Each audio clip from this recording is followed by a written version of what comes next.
Braces के advantages तो बहुत देख लिए, चलिए आज डिसएडवांटेजेस देखते हैं। क्या ब्रेसेस के डिसएडवांटेजेस भी होते हैं? चलिए देखते हैं। Hello guys, this is doctor Harshal summer. हमने आपको ब्रेसेस का नॉलेज देने का जिम्मा उठाया है, इसलिए हम बैक टू बैक ब्रेसेस के ऊपर में वीडियोस बना रहे हैं। हम अपना काम कर रहे हैं, आपको भी एक छोटा सा काम करना है कि आप वीडियो को पूरा देखें, वीडियो को लाइक करें, शेयर करें, सब्सक्राइब करें, क्योंकि इन सारी चीज़ों के पैसे नहीं लगते हैं। तो चलिए दोस्तों शुरू करते हैं।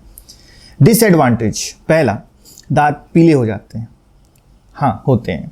दूसरा, ब्रश करने में तकलीफ होती है। तीसरा, खाना खाने में दिक्कत होती है। जी होती है। वेट लॉस हो जाता है। जी होता है। पेन और डिस्कम्फर्ट होता है। यस, वो भी होता है। चलिए वन बाय वन हम डिस्कस करते हैं। दांत पीले पड़ जाते हैं कैसे? अरे भाई, अगर आप ब्रश ठीक से नहीं करेंगे तो ब्रेसेस का ट्रीटमेंट चल रहा हो या नहीं चल रहा हो, दांत तो पीले हो ही जाएंगे। सही है। अब इसके लिए क्या करें? देखें, जब ऑर्थो का ट्रीटमेंट चल रहा होता है तब आपको ऑर्थोडोंटिक ब्रश का इस्तेमाल करना चाहिए। मतलब कि एक ब्रश होता है जिसका नाम है सेनोलिन ऑर्थोडोंटिक ब्रश। अलग अलग ब्रांड के होते हैं, आप कोई भी ले सकते हैं। तो वो ब्रश आपको इस्तेमाल करना होता है रूटीन ब्रश को छोड़ करके। रूटीन ब्रश आप इस्तेमाल नहीं कर सकते हैं। ब्रश किस तरह से करना चाहिए ये मैं वीडियो में डेमोन्स्ट्रेट कर दूंगा।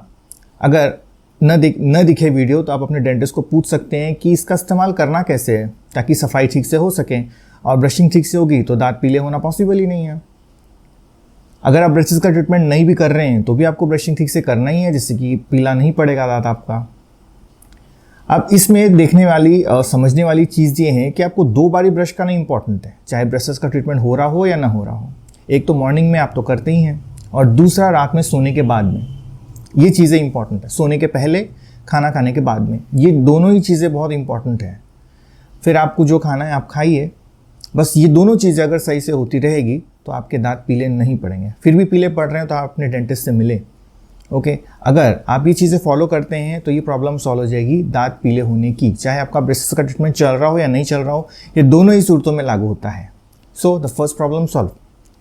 सेकेंड, कि आपको ब्रश करने में दिक्कत होती है। सबसे पहली बात तो जब आप ब्रेसेस का ट्रीटमेंट शुरू करते हैं तो स्टार्टिंग डेज में आपको ब्रशिंग करने में दिक्कत जाएगी ही जाएगी। चाहे फिर आप रूटीन ब्रश करें या फिर ऑर्थोडोंटिक ब्रश का इस्तेमाल करें। वैसे आपको रूटीन ब्रश का इस्तेमाल करना ही नहीं है, जो आप डेली यूज़ करते हैं, ओरल बी, कोलगेट, व्हाटएवर जो भी है, तो वो आपको इस्तेमाल करना ही नहीं है ऑर्थो केस में। जब आपका ब्रेसेस का ट्रीटमेंट चल रहा है तो अगर आप इस्तेमाल कर रहे हैं तो आपको ठीक से ब्रशिंग करते नहीं जमेगी। इसीलिए आपको ऑर्थोडोंटिक ब्रश ही इस्तेमाल करना है। अगर आप शुरुआत में से ही शुरू कर देते हैं ऑर्थोडोंटिक ब्रश का इस्तेमाल करना, तो भी आपको जमेगा नहीं, बिकॉज उसकी हैबिट डालने में थोड़ा सा टाइम लगता है, ज़्यादा से ज़्यादा 1 हफ्ता या फिर 1.5 हफ्ता। तो जो सेकेंड डिसएडवांटेज है जो मैं बता रहा हूँ आपको, वो भी एक तरह से डिसएडवांटेज नहीं है, क्योंकि वो एक डिस्कम्फर्ट है जो कि 1 से 1.5 हफ्ता चलता है, उसके बाद में वो नॉर्मल हो जाता है। उसमें कोई टेंशन वाली बात नहीं है। तो सेकेंड भी सॉल्व हो गया आपका। थर्ड, आपको खाना खाने में दिक्कत होती है। देखिए, ब्रेसेस का जो ट्रीटमेंट जब चलता है तो ये सब हैबिट के ऊपर डिपेंड करता है। शुरुआत में जब ब्रेसेस का आपने लगा लिया है तो शुरुआत में आपको खाना खाने में दिक्कत जाएगी, इसीलिए आपको सॉफ्ट फूड ही प्रीफर करना होता है स्टार्टिंग में। फिर धीरे धीरे आप रूटीन फूड कंज्यूम कर सकते हैं। शुरुआत में जैसे आप ब्रेसेस लगा लिए हैं तो 1 हफ्ता आप सॉफ्ट फूड खाइए, हार्ड फूड बिल्कुल भी मत खाइए। तो आपको धीरे धीरे हैबिट हो जाएगी, और जैसे हैबिट हो जाएगी तो आप रूटीन फूड कंज्यूम कर सकते हैं। लेकिन फिर भी आपको ध्यान रखना है कि हार्ड फूड आपको नहीं खाना है और स्टिकी फूड आपको अवॉइड करना है। ये चीज़ें आप ध्यान रखें तो ये प्रॉब्लम भी सॉल्व हो जाएगी। थर्ड भाई, वेट लॉस हो जाता है। कुछ पेशेंट्स मुझे कहते हैं कि सर, ब्रेसेस का ट्रीटमेंट जब से मैंने शुरू किया मेरा वेट लॉस होना शुरू हो गया है।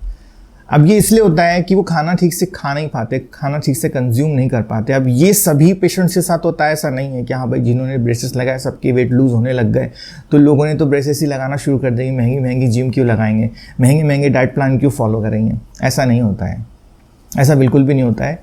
बिकॉज ये एक मिथ के जैसे है कि आपने एक साइकोलॉजी बना ली उस चीज़ की, खाना खाते नहीं जम रहा है मुझे, ये हो रहा है वो हो रहा है, they are complaining about it, और उस वजह से उनका जो वेट है वो लॉस हो रहा है। बट मेन कारण ब्रेसेस नहीं है, और ये बहुत बहुत बहुत बहुत कम लोगों के साथ होता है।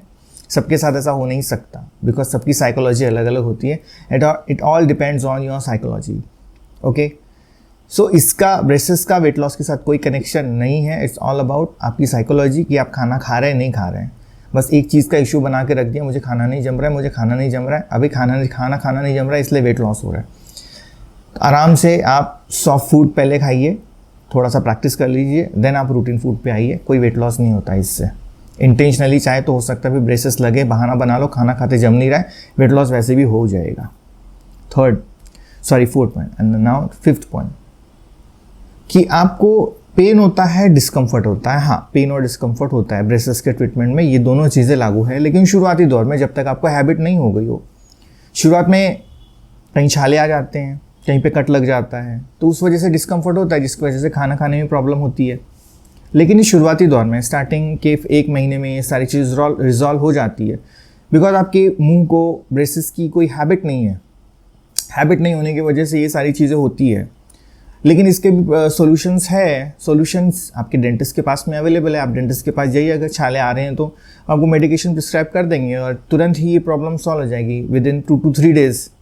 सो ये कोई इशू वाली बात है ही नहीं कि पेन हो रहा है, डिस्कम्फर्ट हो रहा है। और जब भी आप विजिट करेंगे अपने डेंटिस्ट के पास में, हर महीने की जो विजिट होती है उसमें, तो जब टाइटन किया जाता है वायर को या फिर मॉड्यूल्स चेंज किए जाते हैं, वो टाइम पे हल्का सा प्रेशर होता है, हल्का सा डिस्कम्फर्ट होता है, वो कोई नोटिस करने वाली बात नहीं होती। सो एज सच कोई पेन और डिस्कम्फर्ट वाला कोई ज़्यादा बड़ा इशू नहीं है कि खाना खाते खाते गलती से गाल कट गया एंड ऑल। धीरे धीरे आप प्रिकॉशन जैसे लेने लगेंगे, आपको जैसी हैबिट होती जाएगी, वैसे वैसे ये पेन और डिस्कम्फर्ट का चैप्टर भी क्लोज होता जाएगा। तो मैंने आपको अभी 5 डिसएडवांटेजेस बताए, जिसके मैंने सही से उत्तर भी दिए, सही से आंसर भी दिए हैं। अगर मैं कहूँ कि मॉरल ऑफ द स्टोरी क्या है, तो मॉरल ऑफ द स्टोरी ये है कि भैया ब्रेसेस के ट्रीटमेंट की कोई डिसएडवांटेजेस नहीं है, इसके सिर्फ एडवांटेजेस ही एडवांटेजेस है।